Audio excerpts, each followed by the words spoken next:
Hi, welcome back to Thrive America. I'm your host, Brent Brooks, and I'm joined by J. Mark Walker, Mr. Alan Yard, Chris Nair, joined by business coach, action coach, and I'm joined by PR expert, Mr. Mark Weisbrod, venture catalyst, Russell Fair, J. Cap, Chris Spear, my co-host, Husky Kanan, celebrity chef Marvin Woods, Brandon Milch, Dr. Tim Langley, Scott Dunn, Mr. Wayne Curzon, Erica Parker. We're always looking for ways to build bridges of trust, build bridges of relationship. Welcome to Blank Stage Productions, today's set of Thrive America. If you like what you see here, engage our community by clicking on the comment icon that you see right beside this video player. The other day we had the pleasure of interviewing celebrity chef Marvin Woods. In our first segment with Marvin, he talks about some of the mistakes he made and what he's learned the most from them. In our second segment, Chef Woods reveals some secrets to his success. And these are principles that you can apply in your business life right now.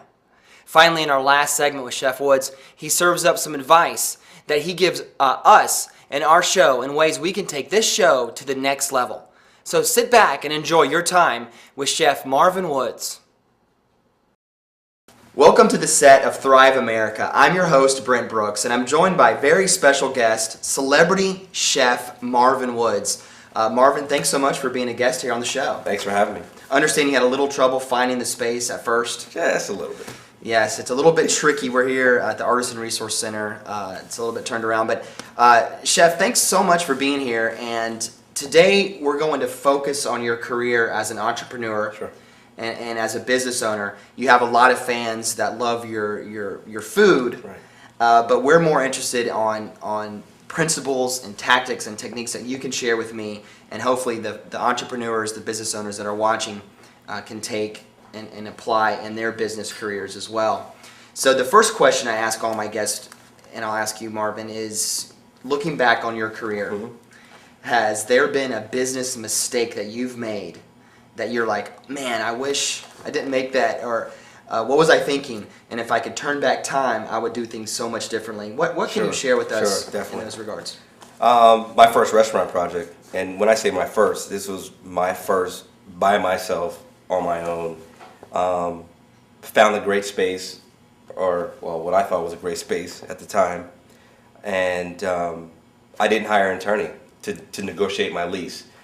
I negotiated the lease with a realtor, and then we got into the space, and man, it was just full of, the best analogy is the movie Money Pit.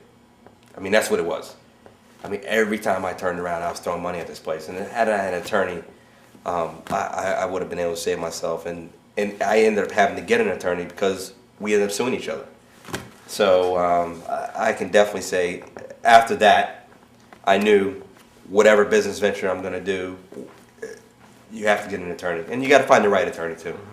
And to kind of add to that, I've had several angel investors who have come on the show, and one of the key things they talk about is building a team. Right. And you can find a mentor and an accountant and some legal advice to build a team of people who are willing to, if you have your business plan and you have your dream and everything lined up, are willing to join your team and form a board of advisors. Right.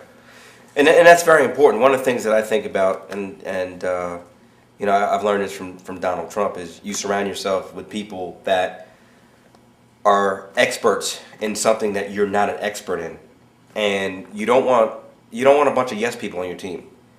You want to obviously respect these people, and you want to be able to present whatever the situation is. You want to be able to present your side, but you want them to come back and combat with you if they don't agree. And because you respect them, then you take what they say seriously. And you're a technician in a sense that you are an expert in cooking and creating great food, and I have an expertise in working with actors and creating things, but there's so many things that I'm weak at or not strong at. So we've got to surround ourselves with people that know more than we do. And what a great point for us to consider and move on. So we're going to move on to some of your talking points, some of the principles that you brought to the table, and so forth. So your first talking point is nose down and staying focused. What do you mean by this principle? This principle is one that I think is it's very prevalent in my industry, especially now. You know, last 5 to 7 years, we're actually getting billed as celebrities. So we're living this rock star lifestyle to an extent. So that being said, if you get caught up in that, then obviously you're not on your game. You're not practicing, you know, your craft. You're not putting out the best food. You're not sharp. You're not staying sharp. And one of the things that we say in our industry all the time, you're only as good as the last plate you put out. It's not about yesterday. So if you do 150 covers, that 150 covers is how you get judged. The next day, it's the same exact thing. And because, you know, in our industry, there's a lot of libations and a whole lot of other things that you can get into, partying, etc. You have to be focused. You have to understand that, okay, it's a marathon and not a sprint. So to be good, you need to be good over a long period of time. You have to have longevity. And so if you're partying every day and hanging out every day, then you're going to burn out. And I think there's a balance, because when you say partying, sometimes I hear that you kind of have to network. And of course. Of course. But networking and going out every night, because one of the things that's very easy for us, we have different hours. Our industry, you know, the one thing that when I talk to students and other people, we work when everybody else is off. So the first thing I say is, you're going to work every weekend, you're going to work every holiday. So if you can deal with that, then understand this is the business that you're going into. Okay, that's the first thing. Once you get off work, especially if you're working in a good restaurant or a top restaurant, you get off work typically at 12 o'clock midnight, 1 o'clock. Most people are in bed, especially during the week. So what, you know, our wind down is we end up either at a bar or at a restaurant or whatever, and it's okay to go and have, you know, 1 or 2. But if that extends into getting at home at 4, 5, 6 o'clock every morning, you're burning yourself out. And so that's not networking, that's partying, and that's the difference. So we gotta stay focused and continuing to better our skills. For you, Right. It's the culinary arts.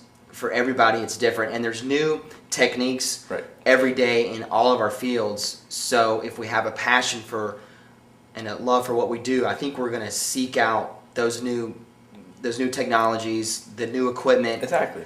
and the new books that are coming out. Exactly. You know, I always look at it, I'm a student, always. Even though I have 20-something years in the business, I'm still a student. I'm online researching. I'm in bookstores. I'm reading books. I'm buying books on a regular basis. I look at what other people are doing. I go to restaurants and do research and development. I travel. No matter what business you're in, you have to stay sharp. And the only way you stay sharp is seeing where the industry is, where's the industry going. So that's the focus piece of it, you know.